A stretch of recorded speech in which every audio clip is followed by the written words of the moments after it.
Hey guys, I'm back and I've got this cool feature that I saw on Microsoft Teams rooms for Windows come out, and I haven't seen anyone share it or talk about it. So let me get you interested in, let's take a look at this. Zoom into the PC right here. Let me get you interested in remote PTZ. That's right, remote PTZ controls support. Now, this is pretty subtle, but what is this and why do you need it and how can it help you in your Teams rooms meetings?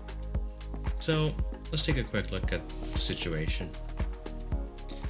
So as folks have hybrid meetings, and what I mean by that is people that are remote and people that are in the room, what you will find is in certain cases that when you are looking at participants inside of a room, that they may be appearing too far away.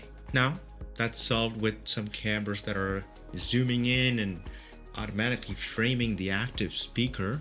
But what if you wanted control as a participant and you wanted to zoom into specific areas of that room?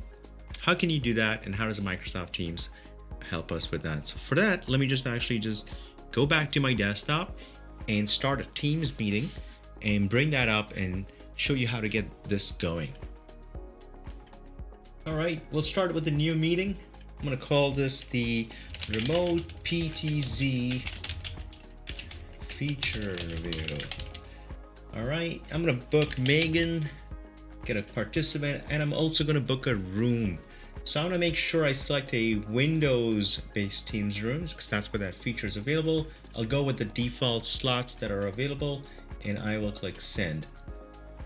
Now, as the room gets booked and Megan gets invited, the next opportunity I have here is to add an app. And this is where I originally had a problem, because when I went to add the app, I found that it was not easily available through this method. So to get this going, I had to click on the App Store, type PTZ, and there it was. I found the PTZ Camera Controls app. What I noticed, and I can see here, is there is a Add to Meeting. And when I click on that, I'm presented with the dialog to enter meeting names. I could see the remote PTZ feature review meeting that I booked, so knowing your meeting headings is going to be important. And I'm going to click Setup. Right away, this jumps into the meeting, showing me that it's adding the application and it's prompting me to save this in the meeting. So I click Save and I'm good. I'm going to switch back to the calendar, click on the meeting, and if I click on chat, just like people leave and join meetings, you can also see if apps are added, and I can see here I've added the camera control. All right, so let's get started and join this meeting. Now, if this laptop is in the meeting room, like as it's seen here, then you should also see that the laptop is able to detect the meeting room system, mute the audio, prevent an echo, and join. But let's just say that you wanted to do this remotely. You could, if you're not in the room. Same idea, join your meeting remotely. And what you will find in your meeting window is you'll find a PTZ app right at the top there. So there it is, right at the top is the application. So I'm going to click on this one more time. And this time what you'll notice on the right hand side, it asks me to select a participant. The participant is the name of the meeting room. So I'm going to select the display name, and that's now giving me control of the meeting room camera.